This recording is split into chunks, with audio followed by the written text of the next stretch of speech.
pertinente. Je le disais ce matin sur les ondes d'une radio de la place que ces acteurs de la société civile ont été arbitrairement détenus et sont illégalement libérés. Dans le discours que monsieur le bâtonnier vient de lire, il vous a fait savoir que le barreau a fait preuve d'une certaine patience en cherchant à collecter les éléments, s'assurer de l'immixtion effective de l'exécutif dans le traitement des affaires judiciaires avant de prendre position. C'est vrai, les avocats en charge de la défense des intérêts de M. Oumar Silla, Ibrahima Diallo et autres avaient attiré l'attention de l'ordre sur le fait que la détention de leurs clients n'était pas l'extériorisation de la conviction du juge, mais plutôt l'exécution des instructions venant des autorités politiques.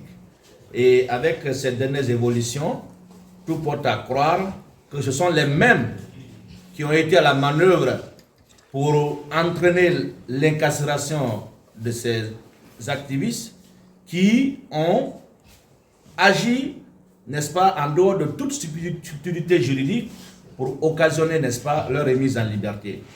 Je rappelle que ces activistes étaient en détention depuis plus de 9 mois. Le dossier a connu la première instance, la Cour d'appel, et était récemment devant la Cour suprême de Guinée. Et il y a quelques jours, un avis d'audience a circulé sur la toile, faisant état d'une audience qui devrait se tenir le 16 mai 2023, à la surprise générale, suite à une rencontre entre les leaders religieux, le gouvernement et les forces vives. L'audience a été écourtée du 16 au 10. L'audience se tient le même jour et à la même audience, la décision est rendue publique, rédigée. C'est tellement curieux que cela ne peut pas sauter aux yeux. Et ce qui est encore plus grave, qui confirme davantage les allégations de la manipulation de la justice, c'est que c'est le ministre de la Justice qui annonce publiquement avoir décidé de concert avec le procureur général de mettre ces détenus à la disposition des leaders religieux.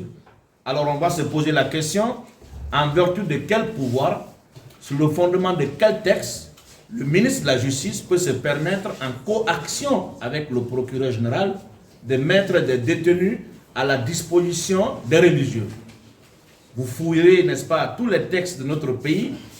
Aucun texte de loi ne donne ce pouvoir au ministre de la Justice, encore moins au procureur général. Malheureusement, le procureur général a fait des ordres de mise en liberté sans se référer à un acte juridictionnel pour remettre en liberté ces personnes-là. On vous comprend bien quand vous dites que l'illégalité a été réparée par l'illégalité. Mais ce qui nous intéresse, c'est le respect des textes, c'est la défense des valeurs de la justice. Et c'est ce que nous sommes en train de dénoncer.